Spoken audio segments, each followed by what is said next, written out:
कक्षा 10 subject science chapter 6 हम पढ़ रहे हैं वहन।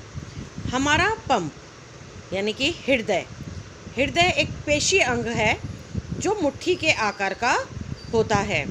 क्योंकि शरीर को ऑक्सीजन व कार्बन डाइऑक्साइड दोनों का ही वहन करना होता है, अतः ऑक्सीजन युक्त रुधिर को कार्बन डाइऑक्साइड युक्त रुधिर से मिलने से रोकने के लिए हृदय के 4 कोष्ठ होते हैं और ये 4 कोष्ठ यानी 4 हिस्से अलग अलग होते हैं, जिनमें दायां आलिंद, बायां आलिंद, दायां निलय और बायां निलय होते हैं।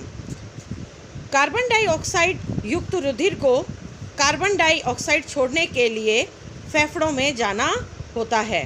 फेफड़ों से वापस ऑक्सीजन जनित रुधिर को हृदय में लाना होता है। यह ऑक्सीजन युक्त रुधिर शरीर के सभी हिस्सों में पंप कर दिया जाता है।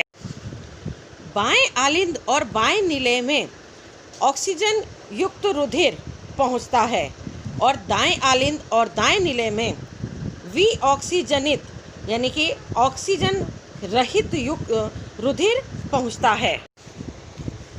ऑक्सीजन युक्त रुधिर फेफड़ों से हृदय में बाईं ओर बाएं आलिंद में आता है।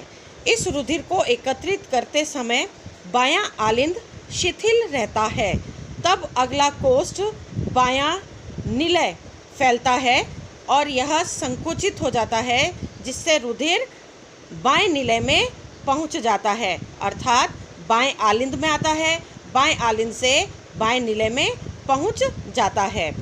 जब पेशीय बायां निलय सिकुड़ता है तब रुधिर शरीर में पंपित हो जाता है, यानी कि शरीर में पहुंचने वाला ये रुधिर शुद्ध होता है और सारे शरीर के अंगों में पहुंचाया जाता है।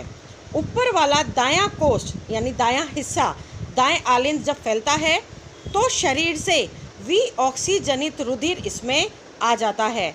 जैसे ही दायां आलिंद सिकुड़ता है तो यह रुधिर दाएं निलय में पहुंच जाता है। यह रुधिर को दाएं निलय में स्थानांतरित कर देता है और ये रुधिर वापस फुफ्फुस में यानी फेफड़ों में पहुंच जाता है। आलिंद की अपेक्षा निलय की पेशीय भित्ति मोटी होती है, क्योंकि निलय को पूरे शरीर में रुधिर भेजना होता है। जब आलिंद या निलय संकुचित होते हैं तो इनमें लगे हुए वाल्व अपना काम करते हैं और रुधिर को उल्टी दिशा में जाने से रोकते हैं। फुफ्फुस अर्थात फेफड़ों में ऑक्सीजन रुधिर में प्रवेश करती है।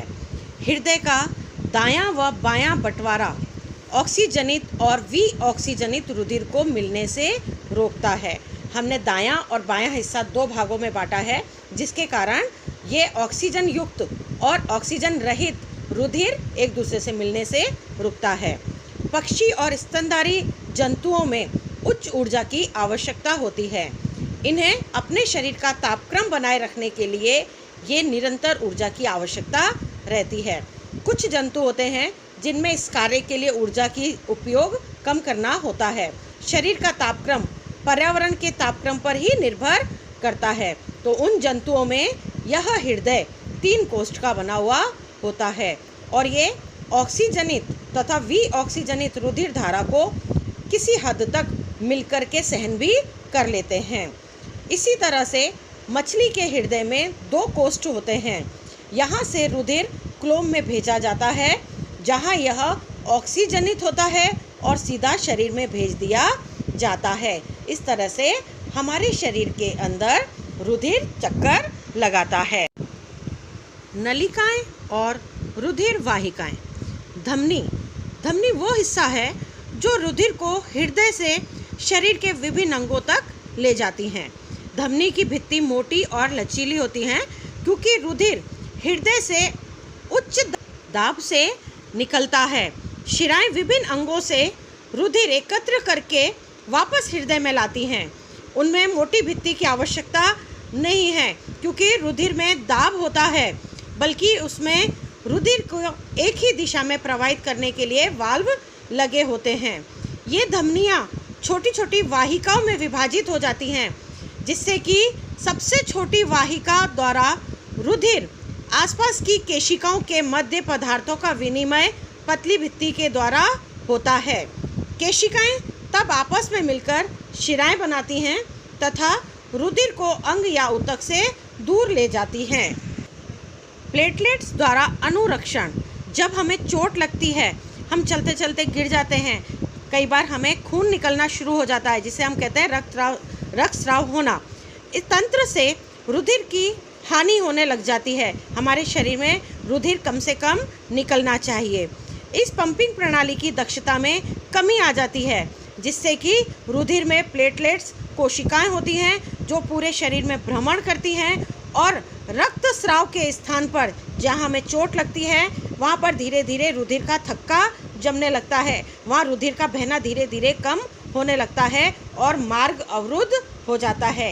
यह है प्लेटलेट्स का कार्य। अब है लसिका। ये एक अन्य प्रकार का द्रव है जो वहन में भी सहायता करता है।